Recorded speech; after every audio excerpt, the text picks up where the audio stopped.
Genesis chapter 30, New International Version. When Rachel saw that she was not bearing Jacob any children, she became jealous of her sister. So she said to Jacob, "Give me children or I'll die." Jacob became angry with her and said, "Am I in the place of God who has kept you from having children?" Then she said, "Here's Bilhah, my servant. Sleep with her so that she can bear children for me, and I too can build a family through her." So she gave him her servant Bilhah as a wife. Jacob slept with her, and she became pregnant and bore him a son. Then Rachel said, "God has vindicated me. He has listened to my plea and given me a son." Because of this, she named him Dan. Rachel's servant Bilhah conceived again and bore Jacob a second son. Then Rachel said, "I have had a great struggle with my sister, and I have won."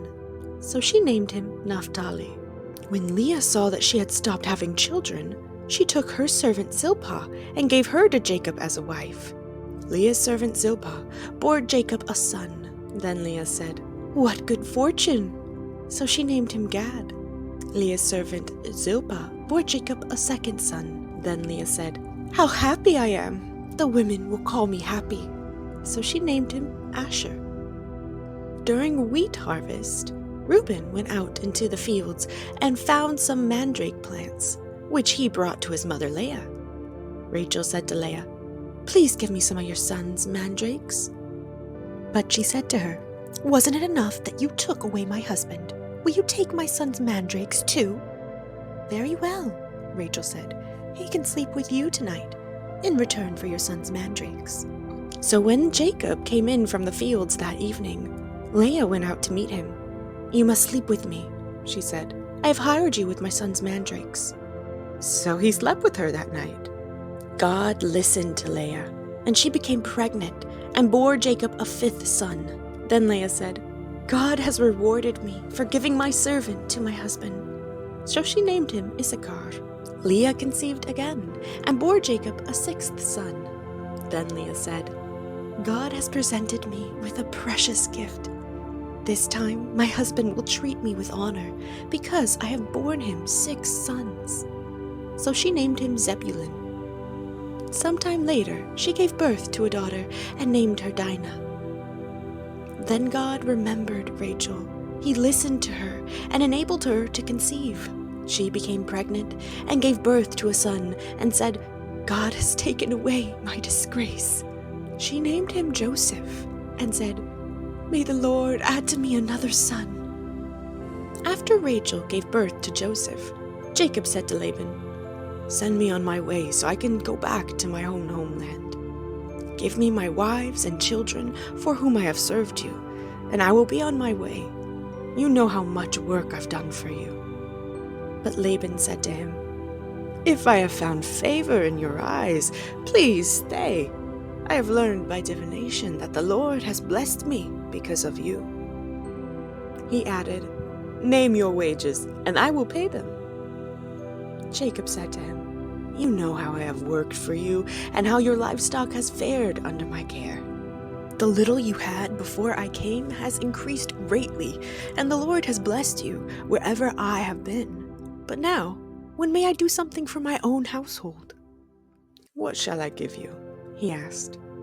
"Don't give me anything," Jacob replied. "But if you will do this one thing for me, I will go on tending your flocks and watching over them. Let me go through all your flocks today and remove from them every speckled or spotted sheep, every dark-colored lamb, and every spotted or speckled goat. They will be my wages. And my honesty will testify for me in the future.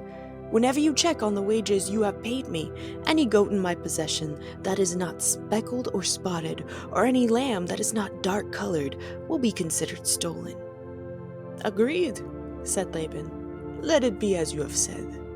That same day, he removed all the male goats that were streaked or spotted, and all the speckled or spotted female goats, all that had white on them, and all the dark-colored lambs, and he placed them in the care of his sons.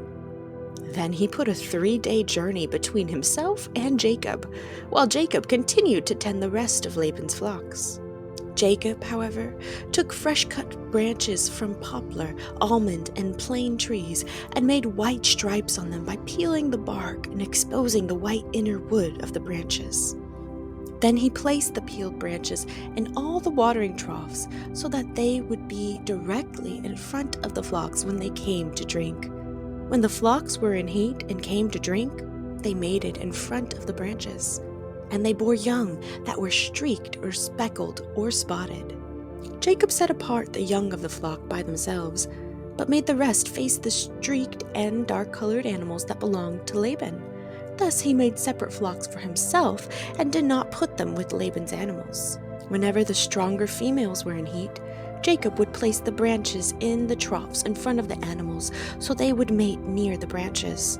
But if the animals were weak, he would not place them there. So the weak animals went to Laban, and the strong ones to Jacob.